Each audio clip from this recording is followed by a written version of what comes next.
Kak, sebentar.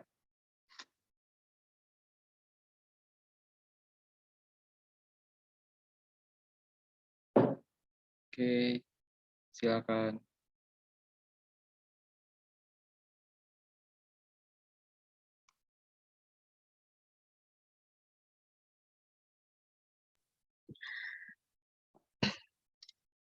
Assalamualaikum warahmatullahi wabarakatuh.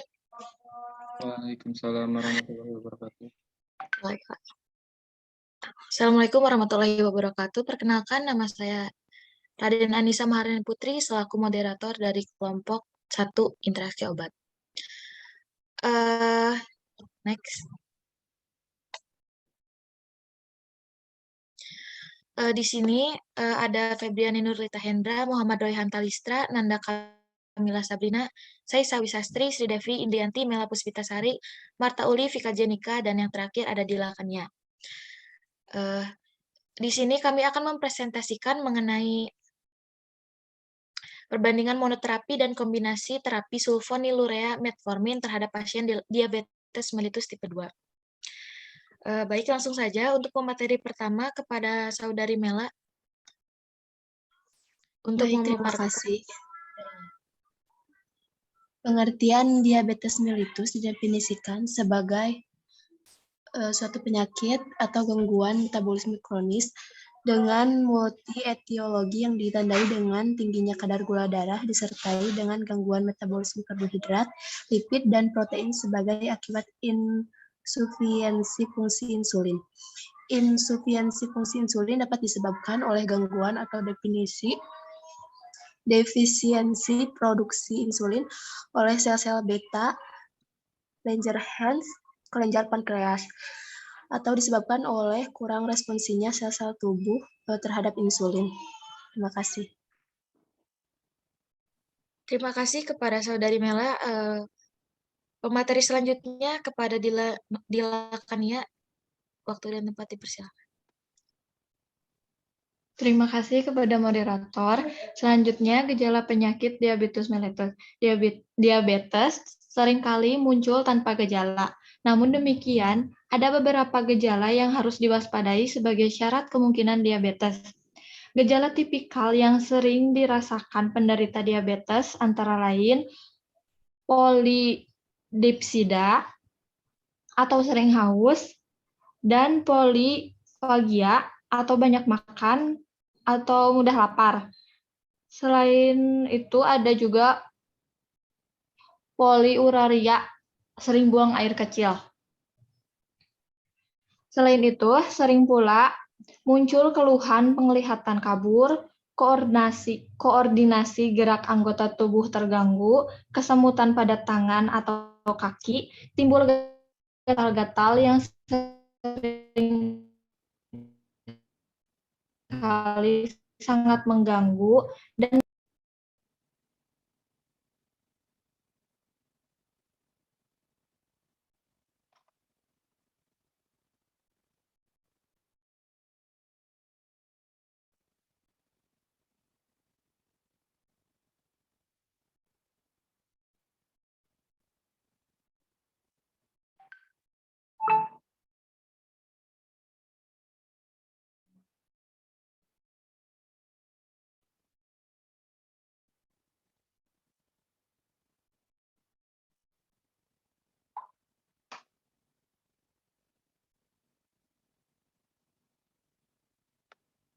Baiklah, tadi ada gangguan sinyal. Silakan dilanjutkan.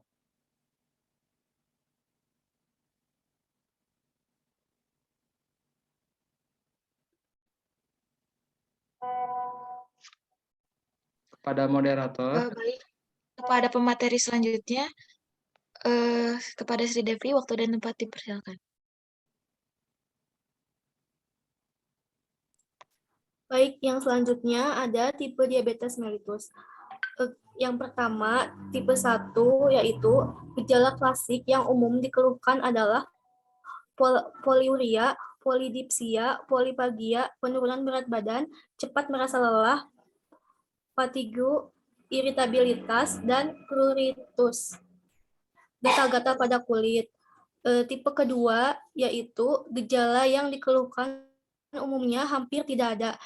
DM tipe 2 seringkali muncul tanpa diketahui, dan penanganan baru dimulai beberapa tahun kemudian ketika penyakit sudah berkembang dan komplikasi sudah terjadi. Penderita DM tipe 2 umumnya lebih mudah terkena infeksi, sukar sembuh dari luka, daya penglihatan makin buruk, dan umumnya menderita hipertensi, hiperlipidemia, obesitas, dan juga komplikasi pada pembuluh darah dan syaraf. Terima kasih kepada Saudari Sri Devi. Pemateri selanjutnya yaitu kepada Saudari Febri. Waktu dan tempat dipersilakan. Baik, terima kasih. Yang selanjutnya yaitu penyebab diabetes mellitus. Yang pertama di sini ada tidak melakukan pemeriksaan gula darah secara teratur. Di mana jika tidak melakukan pemeriksaan gula darah secara teratur, begitu terdapat gejala seperti lemas ataupun seperti gejala yang disebutkan sebelumnya. Periksakan segera diri Anda ke dokter. Kadang kencing manis bisa ditanggulangi dengan pendeteksian dini. Dan yang kedua yaitu mengonsumsi minuman yang disertakan pemanis buatan. Jadi yang dimaksud dengan mengonsumsi minuman yang disertakan pemanis buatan yaitu kadar glukosa berlebih dalam darah juga bisa disebabkan oleh pemanis buatan. Mengapa begitu? Karena pemanis sederhana tidak memerlukan waktu lama untuk diserap oleh tubuh, sedangkan pemanis buatan akan bertahan dalam darah dan merusak sistem kerja insulin. Yang ketiga yaitu cemilan tidak sehat. Cemilan tidak sehat, apa yang kita mengonsumsi merupakan pilihan. Jika tidak pintar dalam memilih cemilan seperti coklat atau es krim, maka glukosa dalam darah meningkat. Jadi pilihlah dengan pintar cemilan yang menyehatkan bagi aliran darah dan tentu saja diri Anda seperti buah, sayur-sayuran, dan biji-bijian. Yang keempat yaitu nutrisi yang tidak seimbang.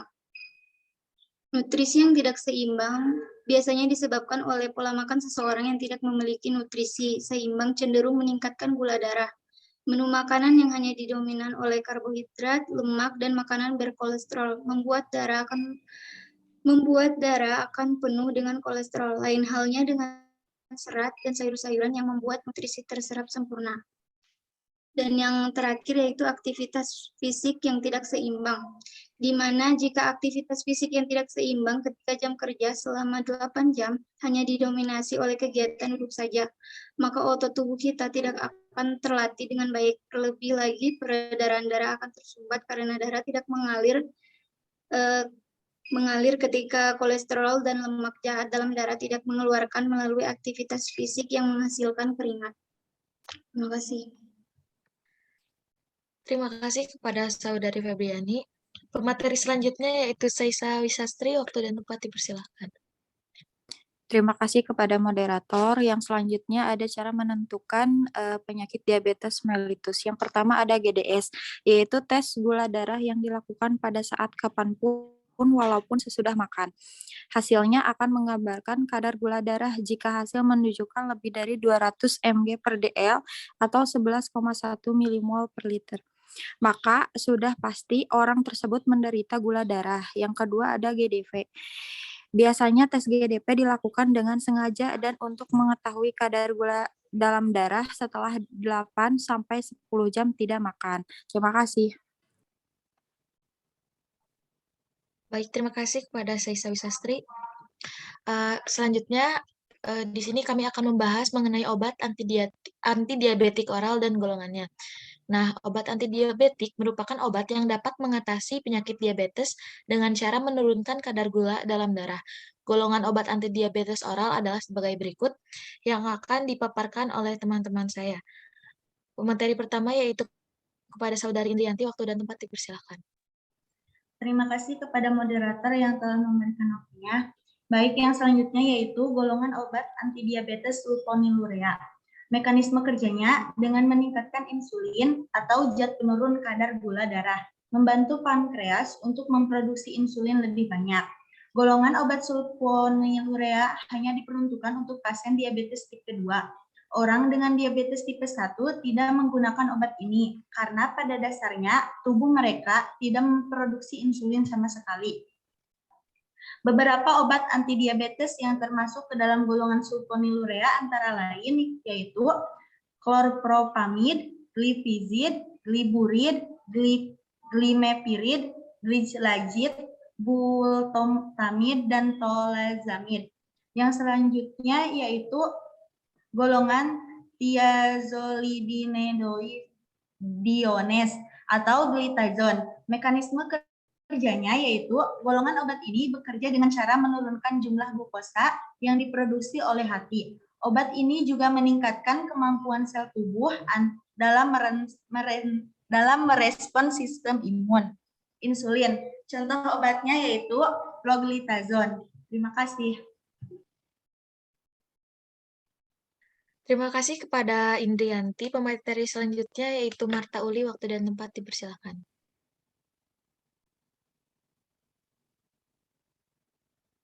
Baik, terima kasih kepada moderator. Yaitu selanjutnya golongan biguanid. Mekanisme kerja biguanid bekerja dengan cara menghambat pembentukan gula di hati, menurunkan jumlah gula yang diproduksi oleh hati. Contoh obat metformin.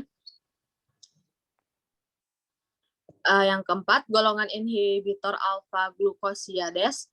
Mekanisme kerjanya bekerja dengan cara memecah makanan yang mengandung zat tepung atau pati dan memperlambat pencernaan sehingga penyerapan karbohidrat pun terjadi lebih lama. Contoh obatnya akarbos dan miglitol.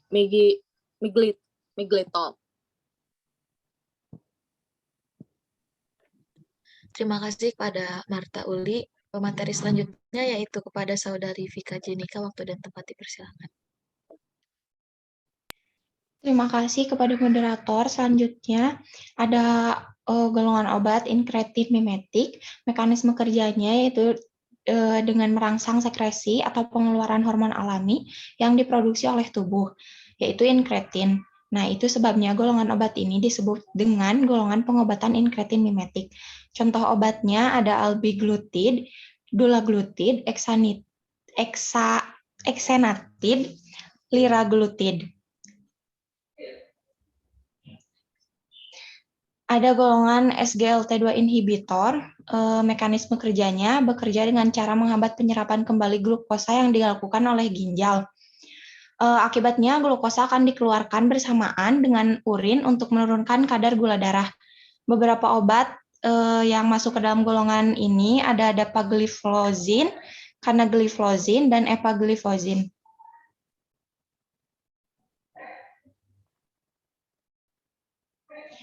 Golongan meglitidin.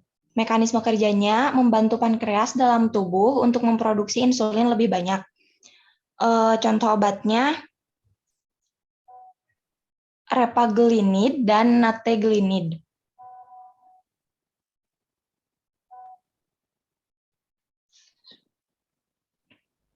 Yang selanjutnya ada obat penghambat dipeptidil peptidase 4 atau DPP4 inhibitor. Mekanisme kerjanya merangsang produksi incretin yang berguna untuk merangsang produksi insulin, terutama saat setelah makan. Obat ini diketahui bisa menurunkan berat badan dan kadar gula darah dalam tubuh. Contoh obatnya ada pildaglitin. Terima kasih. Terima kasih kepada Saudari Vika. Pemateri selanjutnya yaitu kepada Nanda. Waktu dan tempat dipersilakan. Baik, terima kasih kepada moderator. Selanjutnya ada tabel obat antidiabetes oral OAD yang tersedia di Indonesia. Untuk golongan obatnya yaitu ada metformin dengan cara kerjanya menurunkan produksi glukosa hati dan meningkatkan sensitivitas terhadap insulin, dan efek sampingnya dispepsia, diare, asidosis laktat. Selanjutnya ada golongan obat thiazolidinedin dion. Cara kerjanya meningkatkan sensitivitas terhadap insulin, efek sampingnya yaitu edema. Golongan obat selanjutnya yaitu ada sulfonylurea dengan cara kerja meningkatkan sekresi insulin, efek sampingnya berat badan naik, hipoglikemia. Lalu ada glinid dengan cara kerjanya meningkatkan sekresi insulin dengan efek samping BB naik, hipoglikemia. Dan selanjutnya ada penghambat alfa glukosidase dengan cara kerja menghambat absorpsi glukosa. Efek sampingnya yaitu flatulen tinja lembek. Golongan obat selanjutnya yaitu ada penghambat DPP4, meningkatkan sekresi insulin dan menghambat sekresi glukagon dengan efek samping yaitu muntah. Dan yang terakhir ada penghambat SGLT2 dengan cara kerja menghambat reabsorpsi glukosa di tubulus distal, dan efek sampingnya yaitu infeksi saluran kemih dan genital.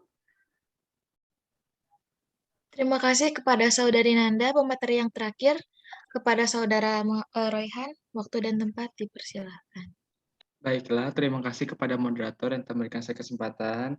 Nah, jadi untuk contoh kasus interaksi obat antidiabetes dengan penyakit diabetes ini, kita mengambil satu jurnal dengan judul Perbandingan monoterapi dan kombinasi terapi sulfonylurea metformin terhadap pasien diabetes mellitus tipe 2. Nah, jadi pada intinya dari hasil penelitian ini itu diteliti dua obat antidiabetes terhadap pasien dan juga interaksi obat tersebut dengan penyakit atau mekanisme kerja obatnya seperti apa. Dan kemudian diteliti juga kalau misalnya obat itu dikombinasikan, obat glibenclamid ya dan metformin itu yang digunakan sama penelitinya, itu akan memberikan efek terapeutik seperti apa gitu.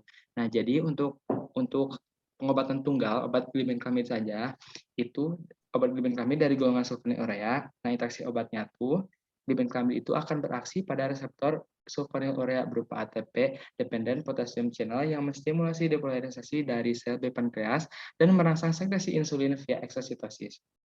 Dan itu glibenclamid juga mengaktifasi glikogen fosforilase alfa dan meningkatkan fruktosa seluler 2,6 bifosfat liver yang menghasilkan penurunan gluconeogenesis dan meningkatkan glikolisis hati.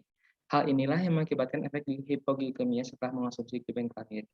Nah, jadi pada intinya obat glibenclamid itu dapat menurunkan kadar gula darah dengan cara menurunkan gula darah tersebut ya. Nah, kemudian untuk obat selanjutnya yaitu metformin. Untuk pengobatan tunggal itu samanya interaksi obat dan penyakitnya yaitu menurunkan kadar glukosa untuk menimbulkan penurunan gluconeogenesis hati. Jadi intinya untuk menurunkan pembentukan glukosa di hati. Nah, kemudian gimana sih kalau misalnya obat tersebut ya glibenclamid dan metformin dikombinasikan gitu? Yang intinya pada studi ini ditemukan bahwa kombinasi satu tablet metformin dan glibenclamid masing-masing satu tablet itu lebih efektif dalam mengontrol hiperglikemia atau kelebihan gula darah dibandingkan dengan monoterapi pada pasien dengan glukosa darah tidak terkontrol seperti itu. Namun memang harus diperhatikan juga kalau misalnya dikombinasikan ini akan terjadi efek sinergis ya saling menguatkan, namun efek sampingnya itu akan meningkat seperti itu. Terima kasih. Alhamdulillahirrabbilalamin, materi dari awal sampai akhir telah selesai. Mohon maaf apabila masih banyak kekurangan yang kami lakukan. Wassalamualaikum warahmatullahi wabarakatuh. Waalaikumsalam warahmatullahi wabarakatuh. Wabarakatuh.